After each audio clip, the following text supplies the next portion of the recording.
Maligayang pagbabalik dito sa Good Morning Boss. Ito alam natin, JC, na pag pinag-uusapan natin yung AFP ngayon, especially at this time, ang iniisip natin sila yung mga nakikipagbakbakan, lalo na sa Zamboanga dahil sa mga nangyayari nga doon. Pero ang hindi alam ng karamihan ay talagang malaki ang parte na kanilang ginagawa sa pagtulong sa peace process sa ating bansa. Kaya't ngayong umaga makakasama natin si Major General Gregorio Pio Katapang Jr., ang commander ng Northern Luzon Command. So magandang umaga po, Major General. Magandang umaga po sa inyo. Good morning. Nagpapanood niyo po. Yes. Sir, siguro maganda pong simulan natin ang pag-uusapan ang peace nga po sa ating bansa. Alam natin na ngayong panahon ng kaguluhan ay kumbaga nako-cover up lang balita, ang puro kaguluhan na lang. Pero alam naman po natin na ang AFP ay may ginagawa rin pong mga hakbang para nga ma-attain po ang peace sa ating bansa. So ano po ang mga ginagawa po kumbaga ng ating AFP?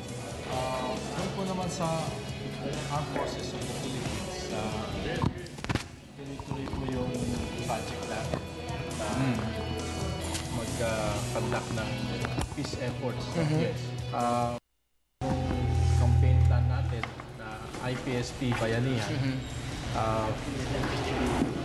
Ako po yung parang sakop ko po yung Region 1, 2, 3, tsaka Cordillera.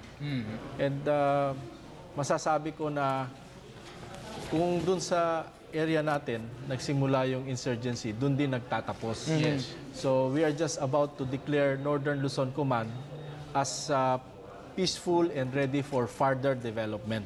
Wow. That's why yung campaign plan po natin na ang pinupursu ko po ngayon is progress.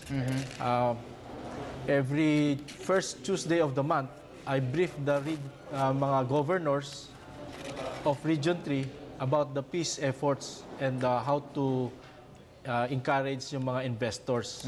So ang aking chronology po ngayon is peace, progress, prosperity. Kasi po yung peace may life shell po siya eh. So peace can only be sustained if there will be progress. And if progress comes in, there should be inclusive prosperity. Sir, ito po, nabanggit nyo nga po kanina yung IPSP Bayanihan. Alam naman po natin na ito ay, kumbaga, brainchild dito ay si General Bautista na ngayon ay ang nakaupo na nga po sa AFP. So, kumbaga, talagang mas pinapaigting pa itong kanyang proyekto nung hindi pa siya nakaupo. So, maaari po ba natin mapagkwentuhan kung ano po ang nilalaman nitong IPSP o ano po ang, kumbaga, ibig sabihin nitong IPSP Bayanihan? Yung IPSP Bayanihan, Internal Peace and Security Plan namin, na ang end product should be a prosperous country. Kaya po, how can you reach prosperity if there will be no progress? Parang gusto nating magkaroon ng wealth yung ating bayan, umulad yung bayan natin. But how can we have wealth if there is no progress? And then if pagka-progress naman, how can we ensure that it will be inclusive inclusive prosperity. So yun po yung tinatahak kong campaign plan. That's why I'm inviting all investors sa region 1, 2, 3 and the Cordillera to come. We'll make sure all your investments are secured. Actually, Major General, itong mga regions na covered din nyo, usually kapag sinabing insurgency, malaki yung concentration dyan ng ating mga NPA nga. No? Paano ho ba ninyo na-quell or ngayong sinasabi ninyo na idideklara ng peaceful yung Northern Luzon, paano nyo po ito nagawa? Alam niyo po, mahabang proseso po yan. Way back 1986, talagang napakagulo po dyan sa Central Luzon at saka sa North of Manila. North of Manila. Yeah. Pero sa tuloy-tuloy po na panahon na mga campaign plan namin, no, may mga lambat bitag, mga ganon-ganon, dumating po kami sa punto na tahimik na po yung ating lugar and what is important now is progress. And if there will be progress, there should be prosperity. So, but in order to distribute wealth, we must create wealth first. So, kailangan ng progress. So, that's why, sabi po ng mga governors ng Region 3, sabi niya, Greg, tulungan mo kami na i-propagate o tangkilikin itong Region 3 kasi sabi niya, sa ibang regions, wala ng area. Pero dito po sa Region 3, napakaluwag pa ng lugar. Pwede po kayo mag-invest kasi nandyan naman po yung seaport, yung sa Subic, and then in the future, yung Dingalan. No?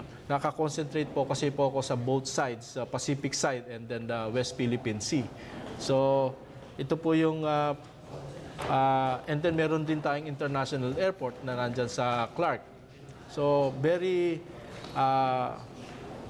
available po, masyadong maganda po yung infrastructure.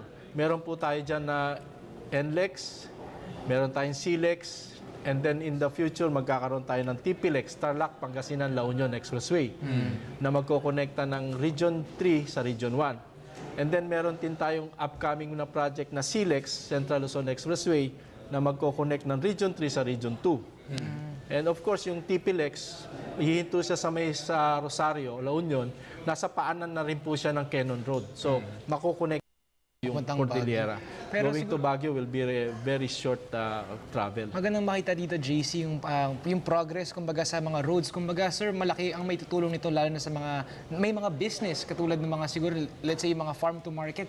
Kumbaga, roads na, gaano po ba kalaki ang tulong na may ibibigay nitong mga ganitong klaseng proyekto?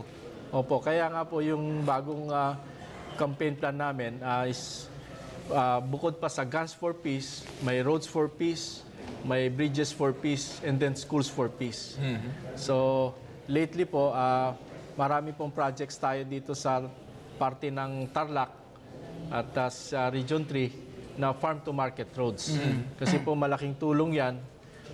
Sa ganon, yung mga farmers natin, hindi masyado mahirapan pag-ani ng mga vegetable, mga produkto nila. So, ano exactly, sir, yung participation ng AFP dito sa ganito mga proyekto, mga expressway, mga farm-to-market roads? Ngayon po, we will be submitting yung aming recommendation to the Chief of Staff and hopefully maumakyat po ito. Mahabol po namin yung budget na we are asking for about 7.1 billion to construct more roads, farm-to-market roads, bridges, and then national roads, and then schools. So kayo mismo yung magpapatayo nito, magpaplano nito?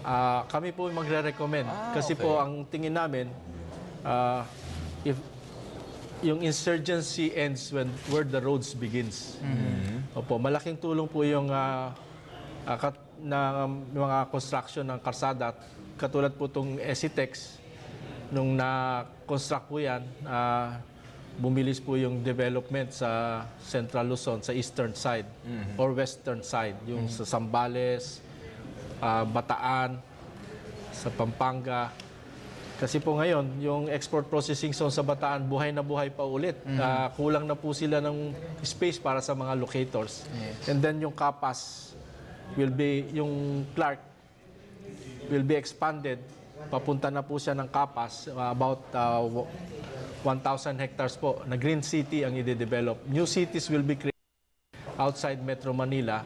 That's why we need more roads, bridges, and schools. Yes. Alam mo, Sandro, doon sa sinabi ni Major General, kapag yung insurgency ends where the roads begin, actually kapag pumunta ka nga doon sa mga insurgency-infested talaga no, na areas, mapapansin mo ito yung mga areas na disconnected no, from Medyo everywhere isolated else. siya. Isolated. No? So madaling pasukin nga ng ibang mga puwersa. No? So siguro nga, no, talagang magandang proyekto yung pag-connect no, sa mga areas na ito through roads. Yes. Sir, ito po, refresher lang kumbaga, kanina po may pinag-usapan ko yung chronological order o mga step-by-step na mga programa para nga po ma-attain. Ano nga po ulit ito, mga kailangan pagdaanan muna natin bago natin maabot itong peace na talagang minimithi ng ating mga kababayan sa ating bansa? Opo, yung peace efforts po natin, as of now, doon po sa yung ginagawa po natin sa Northern Luzon, yung target hardening. Pagpasok niyo po ng NLEX at nag-exit kayo ng mga exits ng LNEX, naglalagay na po kami ng tinatawag natin ng PNP AFP Action Center. Para ang mga po mangyari sa future, pag pumasok ka doon sa NLEX, makikita na yung sasakyan mo, yung plate number, para identified yung sasakyan mo kung ano bang klase. Kasi karamihan po pupunta sa atin. Kung identified po natin yung carnap vehicle siya, yung mga wanted persons, makikita po kaagad sila. And then lahat po ng exits ng ating expressway, sisiguraduhin natin na contained para sa ganon na yung mga bad elements na may gagawing planong krimen, mahirapan po sila gumawa ng krimen dito sa Central Luzon. Alright. Okay. So, siguro, sir, baka meron na lang kayong huling mensahe para sa ating mga tagapanood, partikular sa advokasya ninyo para sa kapayapaan. Iyon nga po ang aming appeal sa ating mga kinaukulan. Magsasambit po kami ng project na Roads for Peace, Farm to Market Roads, Bridges for Peace, and then School Buildings for Peace. Alam po natin na kailangan po ito in order to sustain the peace. In order to win the peace, we should win progress. And if we win progress, we should win prosperity. Alright. Salamat po. Maraming salamat sa inyong panahon ngayong umaga dito sa Major General Gregorio PUP Katapang Jr. mula sa ang commander ng Northern Luzon Command. Maraming salamat po, Thank sir. you so much, Major General. Salamat At